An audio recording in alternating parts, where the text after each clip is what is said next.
Greetings, intrepid system failure listeners. Nate here with your weekly essay read.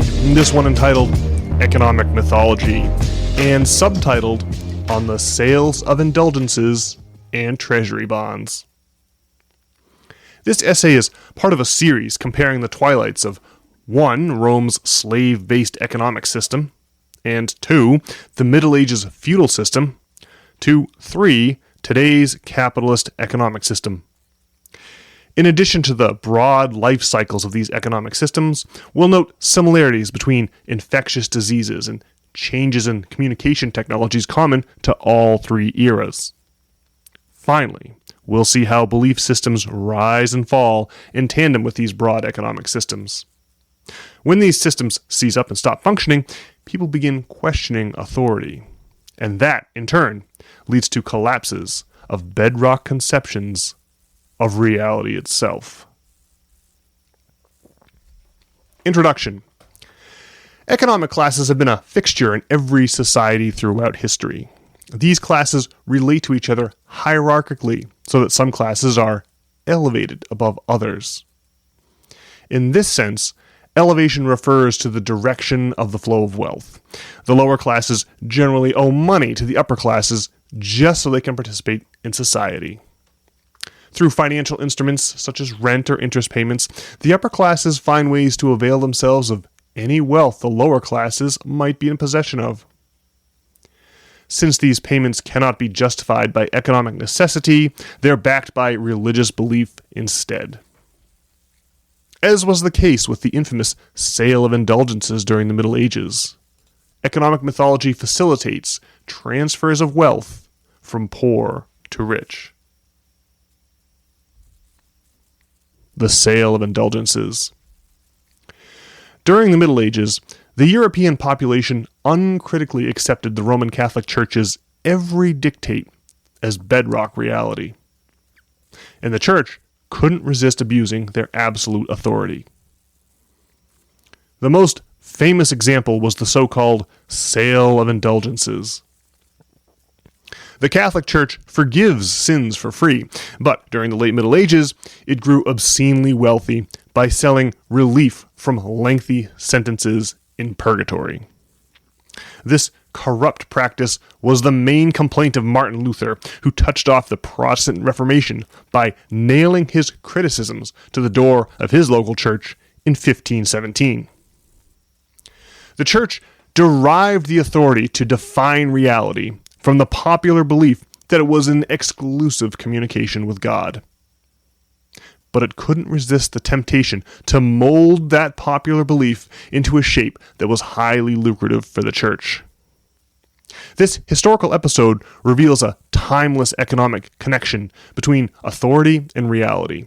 We like to think of ourselves as substantially more enlightened than the population of Europe during the Middle Ages, but just as the Roman Catholic Church fleeced its flock during the late Middle Ages, our modern authorities still define reality for us in ways that are economically advantageous to them.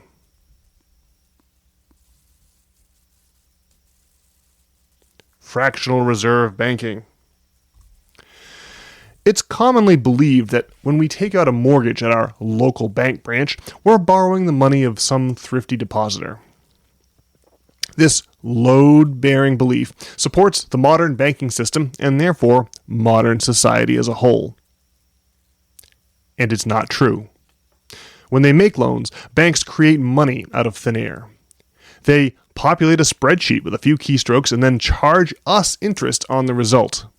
Our fractional reserve banking system amounts to counterfeiting.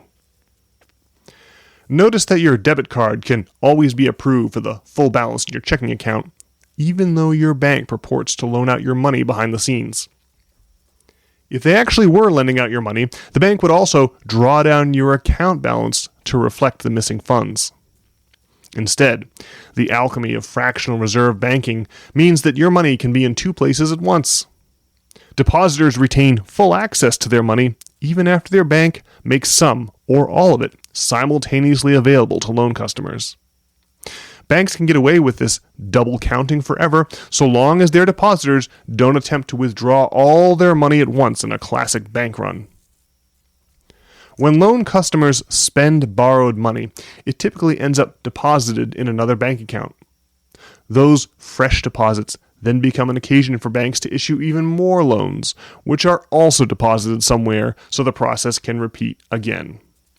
It's commonly accepted that 97% of all currency comes from this multiplicative process of lending and redepositing that churns at the heart of fractional reserve banking systems. The money supply. Management of the money supply means maintaining a reliable ratio between 1, the volume of currency, and 2, the volume of goods and services offered in an economy. Inflation and deflation occur when this ratio is not kept constant. Maintaining this ratio is most easily achieved by tailoring the volume of currency to match the volume of goods and services measured by that currency. Removing money from circulation is simple: taxation. In America, the federal government regularly removes currency from circulation by taxing it. In fact, management of the money supply is the only reason a currency issuing government would ever need to tax anyone. The feds are in possession of the press that prints dollars. Why would they ever need to tax back a single one of our dollars when they can simply make their own? And the answer is that they don't, except to prevent inflation by removing excess dollars from circulation. On the other side of the ledger, government spending introduces dollars into circulation. Before the feds can collect their first dollar back in taxes, they must print and spend dollars to seed the economy. The key insight here is that spending is not constrained by taxes collected, as in a household budget, but rather taxation is limited by spending. The only practical limitation on spending is the risk of inflation. The federal government has the printing press. It has no more of a limitation on the number of dollars it can create than a carpenter has a limitation on the number of inches they can use to frame up a house. Treasury bonds.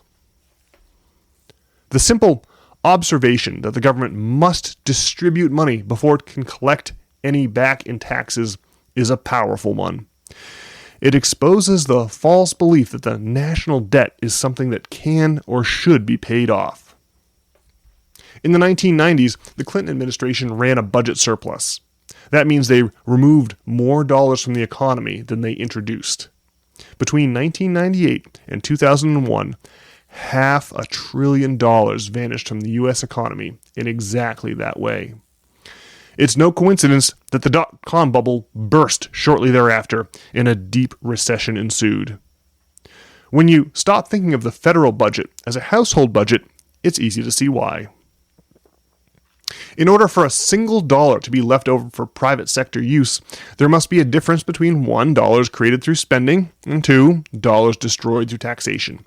Private sector savings and the national debt are one and the same. Both terms refer to money that was created by spending but never taxed back.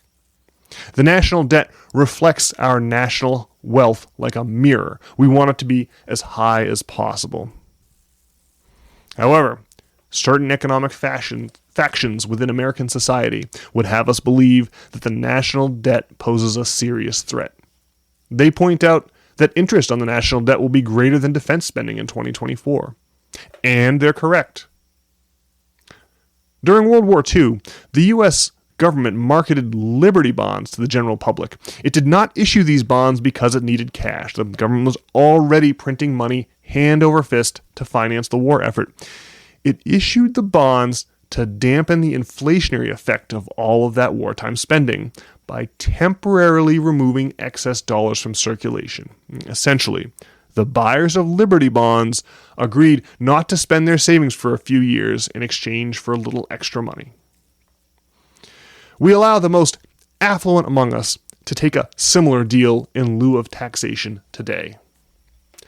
Interest on the national debt exists only because we've been conditioned to think of the difference between $1 created through spending and $2 destroyed through taxation as a debt. The Treasury pays this debt by auctioning off financial instruments called Treasury bonds. By the end of 2024, we will have paid the already affluent a whopping $892 billion in interest alone for the pleasure of borrowing their money, more than the entire annual defense budget for the same time period, when we could have just taxed it off of them for free. Conclusion. During the late Middle Ages, the Roman Catholic Church led its flock to believe that payments to the church could get them out of purgatory. This self-serving piece of economic mythology made the church unfathomably wealthy. We still live with similar, self-serving pieces of economic mythology today. Chief among them are the notions that banks loan out depositors money and that the national debt is something that can or should be paid off. Through money creation and interest payments, these two economic myths account for an upward flow of wealth that would have no economic justification otherwise. Alrighty, folks. Well, that's it for this week's essay read. I'll be back on Monday with another podcast with Brian, of course. In the meantime, if you want to log on to nop.substack.com, please do so. There you'll be invited to enter in your email, where you can receive essays like this in your email inbox every single week, and that way you won't have to worry about missing any. Also, if you have any questions or comments about anything you've heard on this program, please send us an email at nop@substack.com. We should be very gratified to receive it and most likely read it on the air. We hope to see you all on the internet, and we'll talk to you very soon. Goodbye.